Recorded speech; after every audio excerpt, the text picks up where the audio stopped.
కొందరు కోడిగుడ్డు శాకాహారం అంటారు, కొందరు మాంసాహారం అంటుంటారు.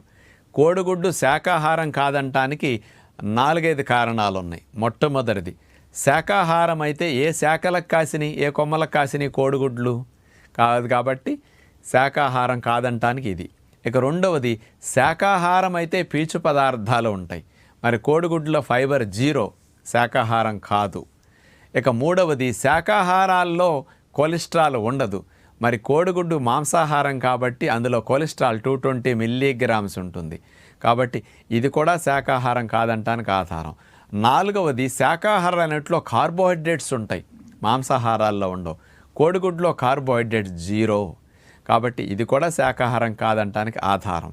ఐదవది, నాటుకోడిగుడ్డు పిల్ల అవుతుంది, ఫారం కోడిగుడ్డు పిల్ల అవ్వట్లేదు కాబట్టి ఇది శాకాహారం కాదంటారు. పిల్లైనా పిల్లగాపోయినా శాకాహారం కోడిగుడ్డు మాత్రం కాదు, మాంసాహారమే.